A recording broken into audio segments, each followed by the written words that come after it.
Modernismo no Brasil, contexto histórico.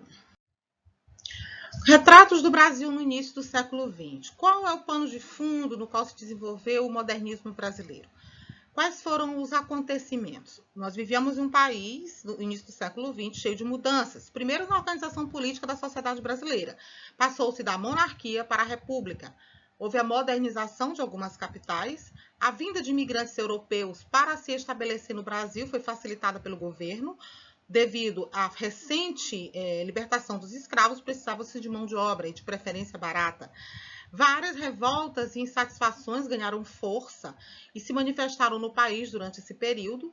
A imprensa mostrou-se mais forte, e daí o surgimento de charges e também das caricaturas, a fim de ironizar toda a situação, fazer uma crítica à sociedade. Nós temos aí a charge a respeito da revolta da vacina no Rio de Janeiro, é uma charge de 1904, publicada na revista da Semana, ironizando o confronto entre populares e a polícia, os populares que se opunham à vacina obrigatória.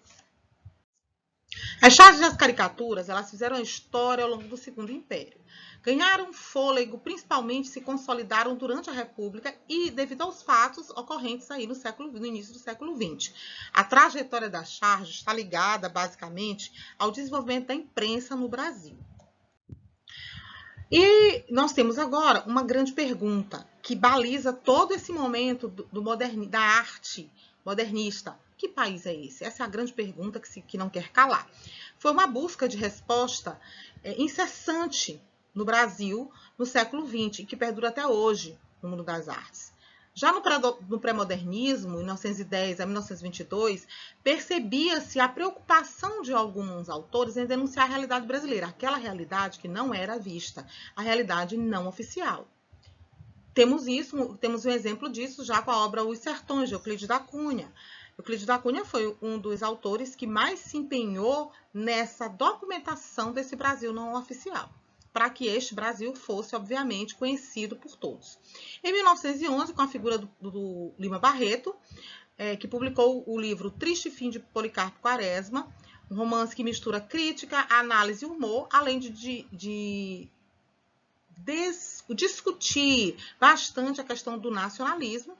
Nós também documentamos a questão da política, da vida política do Brasil, em torno de um personagem que era extremamente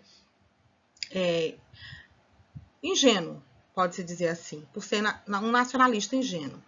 Temos também a figura do Monteiro Lobato, grande escritor, polêmico, e que se destacou durante o modernismo na sua crítica ferrenha a essa arte que surgia no início do século XX. No entanto, se preocupou em documentar esse país, que também não era visto por ninguém até então. Ele muda toda a sua trajetória e se torna um grande modernista. A Jovem República e seus conflitos, muitos conflitos surgiram na Jovem República. Enquanto na Europa havia toda uma preparação para a Primeira Guerra Mundial, o Brasil começava a viver, a partir de 1894, um novo período de sua história republicana. Houve a substituição da República da Espada, que era movida aí pelos militares, Marechal Deodoro da Fonseca e o Floriano Peixoto, pela República Café com Leite, né, dos grandes proprietários rurais. Houve o auge da economia cafeeira no Sudeste, a entrada de imigrantes no país, principalmente os italianos, em substituição à mão de obra escrava, o esplendor da Amazônia, com o ciclo da borracha, e a urbanização de São Paulo, foi muito importante no momento. Isso tudo gerou muita prosperidade, certo? Mas se faz uma pergunta: qual foi o resultado de tanta prosperidade? O resultado foi a acentuação de fortes contrastes da realidade brasileira já existente. Se já havia contrastes, com tanta prosperidade, os contrastes aumentaram, porque havia uma parcela da sociedade brasileira que, como sempre, tinha muito. Regiões que tinham muito, outras que não tinham nada. Então, os contrastes ficaram muito visíveis e, a partir da arte moderna, passaram a ser vistos. Surgiu o surgimento de várias manifestações, várias agitações sociais. O povo já não se contentava mais em sofrer calado. Do Nordeste partiram os primeiros gritos de protestos. No final do século XIX, na Bahia, ocorreu a Revolta de Canudos, conforme vocês já assistiram o filme Guerra de Canudos. Foi uma guerra muito sangrenta, no qual houve, na verdade, assassinato de muitos civis. O Ceará foi palco de conflitos que tiveram como figura central o padre Cícero, conhecido como Padim Cisso. O sertão também viveu o tempo do cangaço, com a lendária figura do Lampião, que era um grupo de bandoleiros que assolavam o Nordeste brasileiro e que misturavam, na verdade, confundiam a mente popular, porque eles eram também tidos, apesar de bandidos, eram tidos como heróis. Eles roubavam dos ricos, dividiam com os pobres, eram acoitados por algumas famílias, famílias escondiam da polícia. Então, assim, foi um período muito longo de cangaço no Nordeste. E surgia aí a lendária figura do Lampião e da Maria Bonita.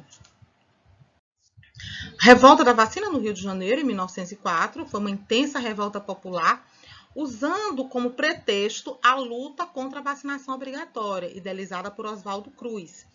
A população protestava contra alto custo de vida, o desempenho e os rumos da República. Na verdade, a vacinação obrigatória ela foi uma desculpa, foi um pretexto, para que as pessoas pudessem reivindicar, exatamente, protestar contra toda uma situação de injustiça que havia no país. A República cobrava altos impostos, a República não trazia os retornos para a população, custo de vida altíssimo, e o desemprego, então, era muito grande.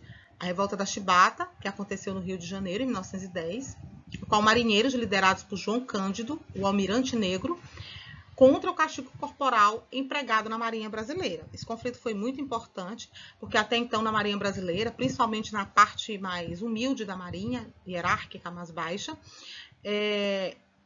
eram aplicados castigos corporais desumanos. E, por conta disso, esse grupo, inclusive, que era castigado, era formado por mestiços e negros, livres, obviamente, mas eram ali o ranço de escravidão ainda era muito forte. Eles eram castigados cruelmente. Mas com essa revolta, muito sangue, muita briga, conseguiu se extinguir esse tipo de castigo. Os movimentos grevistas em São Paulo aconteceram também em 1910, então é o momento que a classe trabalhadora, sob orientação anarquista, iniciavam os movimentos grevistas por melhores condições de trabalho, até porque as condições de trabalho eram extremamente desumanas. Essas agitações eram todo sintoma da crise da República do Café com Leite, que se tornaria mais evidente em 1920, 22, trazendo aí o cenário ideal para os questionamentos que foram trazidos durante a Semana de Arte Moderna, que vamos dar no futuro. Espero que vocês tenham compreendido, agradeço a atenção, estou aberta às perguntas, vamos fazer a interação via WhatsApp, aquilo que vocês não entenderam, para que nós possamos ampliar o conteúdo. Forte abraço a todos, em todos.